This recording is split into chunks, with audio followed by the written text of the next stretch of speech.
बहुत ही गंभीर विषय है आज के प्रेस कॉन्फ्रेंस का। आप सभी ने देखा होगा कि China state affiliated media global times ने थोड़ी देर पहले एक महत्वपूर्ण ट्वीट किया है। उस ट्वीट की प्रति मैं लेके आया हूं और मैं आपके समक्ष उस ट्वीट को पढ़ रहा हूं। I quote, PM Narendra Modi and the BJP face huge pressure amid border tensions with China as the Indian National Congress is waiting for a chance to shake the BJP's rule by heavily criticizing failed domestic governance and risky foreign policy. आज क्योंकि देखिए, आप जानते हैं China में एक ही party है और उसी की सरकार है और उसी की मीडिया है। एक तरह से आज चाइनीज सरकार ने स्पष्टतः कहा है कि भारतवर्ष में नरेंद्र मोदी जी की सरकार को झकझोरने के लिए इंडियन नेशनल कांग्रेस अर्थात कांग्रेस पार्टी पूरी तरह से तैयार है और वो झकझोरने का प्रक्रिया कांग्रेस पार्टी चालू रखी है।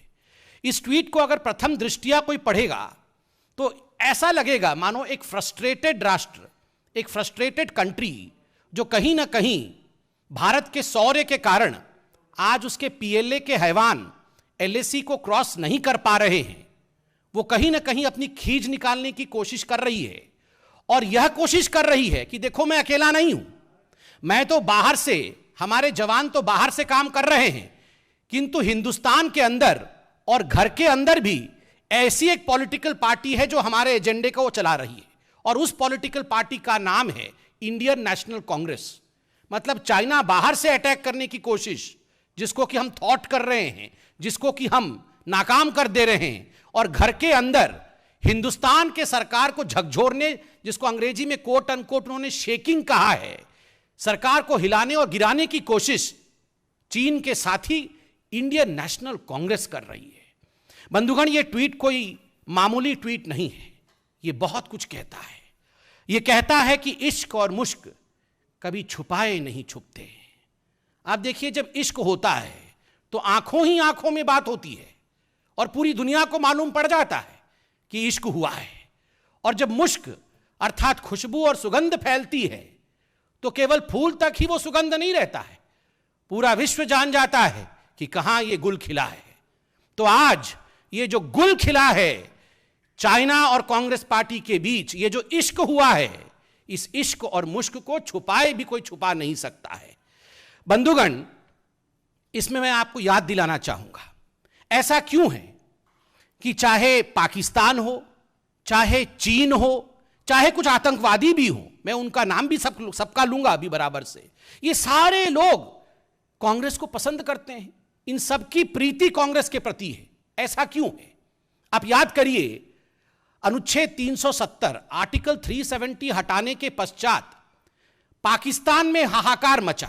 हिंदुस्तान में खुशी थी, पाकिस्तान में हाहाकार मचा। राहुल गांधी अचानक बाहर निकलते हैं पार्लियामेंट से और कहते हैं कि हजारों हजार लोगों का कत्लेआम हो गया है। ये मेरे पास खबर है, वो एक फेक न्यूज थी, झूठ कहा उन्होंने। और आपको पता है, उस झूठ के बुनियाद पर, उस झूठ का सहारा लेकर पाकिस्तान के राष्ट्राध्यक्ष इमरान खान ने यूनाइटेड नेशन, संयुक्त राष्ट्र में एक डोजियर दिया था, जिस डोजियर के पहले पंक्ति पर, पहले वाक्य में राहुल का नाम था, राहुल गांधी जी का नाम था, कि राहुल गांधी जी ने ऐसा कहा है कि हिंदुस्तान में लोकतंत्र समाप्त हो गया है, हिंदुस्तान में ह्यूमन राइट वायलेशन हो रहा है। तो mister Imran Khan too quoted mister Rahul Gandhi. Imran Khan भी राहुल गांधी का सहारा लेते हैं, आज चीन भी राहुल गांधी का सहारा ले रहा है। और तो और जो आतंकवादी हाफिज सईद है, उसने एक इंटरव्यू में कहा, आई लव कांग्रेस, कि there are good people in India like Congress. Hafiz Saeed के लिए भी कांग्रेस पार्टी प्रीत का विषय है और गुड पीपल हैं कांग्रेस में। मैं तो आज इस मंच से मुबारकबाद दूंगा। राहुल जी, आपको बहुत बहुत मुबारकबाद हो। Rahul Gandhi, congratulations to you. पहले तो आप पाकिस्तान के ही हीरो थे, क्योंकि आपने आर्टिकल 370 के खिलाफ कहा, आपने सर्जिकल स्ट्राइक पे सबूत मांगा, एयर स्ट्राइक के विरोध में कहा, तो पाकिस्तान में तो आप हीरो बन ही गए थे। पाकिस्तान में हर घर में बच्चा बच्चा आपको जानता है कि राहुल गांधी हमारे साथ खड़े हैं। मगर आज आप चीन के भी हीरो बन गए हैं।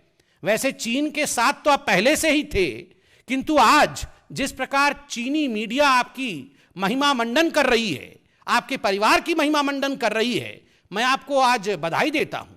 आप चीन में भी हीरो बन गए हैं। You are hero of Pakistan and China, but of course you are a big zero in India.